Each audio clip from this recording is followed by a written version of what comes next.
ఈ లొకేషన్ గుర్తుపట్టారా? మన గోదావరి కనిలోని గంగమ్మ దగ్గర ఉండే శివయ్య అన్నమాట. అసలు ఈ శివయ్య స్టోరీ ఏంటంటే, నాకు తెలిసింది చెప్తాను. నాకు తెలియనిది ఇంకా చాలా ఉండే ఉంటుంది. అయితే కొన్ని ఇయర్స్ బ్యాక్ గవర్నమెంట్ హాస్పిటల్ సరౌండింగ్‌లో ఒక సగం చెక్కిన శివయ్య విగ్రహం బయటపడింది అని చాలామంది జనాలెళ్లి అక్కడ దర్శనం చేసుకొని, సెల్ఫీస్ దిగి, ఘోరంగా అంటే ఘోరంగా అది పాపులర్ అయిపోయింది. అట్లా అయ్యేసరికి నేను చాలా సార్లు అనుకున్నా, అబ్బా! నేను ఒకసారి ఎళ్ళాలి, ఒకసారి చూడాలి, దర్శనం చేసుకోవాలి. అంటే అప్పుడు మొత్తం ఓన్లీ సిమెంట్ కలర్‌లో చెక్కి సగం, సగం చేసి వదిలేశారంట. మనసులో నేను ఒక 1000 సార్లు అనుకునుంటాను. ఒక్కసారన్నా అక్కడికెళ్తే బాగుండు, ఒక్కసారన్నా దర్శనం చేసుకుంటే బాగుండు అని. కానీ నాకు కుదరలేదు. కానీ నేను బలంగా కోరుకున్నందుకో ఏమో తెలీదు. కొన్ని రోజుల తర్వాత అక్కడ ఉన్న సగం చేసిన శివయ్య విగ్రహాన్ని పూర్తిగా కంప్లీట్ చేసి ఇక్కడ పెట్టారంట.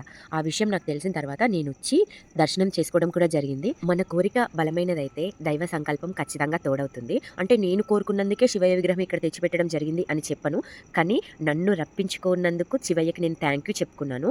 మా అమ్మ కూర్చున్న శివయ్య అంటది, లేచిన శివయ్య అంటది. నాకు దేవుడి మీద భక్తి ఉండే కానీ అపారమైన భక్తి అయితే నిజంగా లేకుండే. కానీ మా పాప విషయంలో శివయ్య ఒక అద్భుతం చేసిండు. నేను ఒక 15, 20 రోజులు మెంటల్ టార్చర్ అనుభవించిన తర్వాత దీనికి కేవలం శివయ్యే దిక్కు. నీకు ఈ సమస్య పరిష్కారం అవ్వాలంటే ఖచ్చితంగా శివయ్యకు మొక్కు, తగ్గిపోతది అని ఒకరు చెప్పారు. మా అమ్మ కూడా చాలా సార్లు చెప్పింది.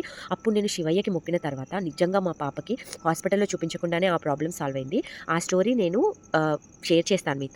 లాస్ట్ టైం వెళ్ళినప్పుడు శివయ్య ఇట్లుండే, ఈసారి వచ్చినప్పుడు ఇట్లున్నాడు. మస్తు హ్యాపీ అనిపించింది. దర్శనం చేసుకున్నాం. ఇంకా మళ్ళీ సమ్మక్క దగ్గరికి కూడా సెకండ్ డే వెళ్ళి దర్శనం చేసుకునే ముందు ఇక్కడికి వచ్చి వెళ్ళాం. Follow for more videos.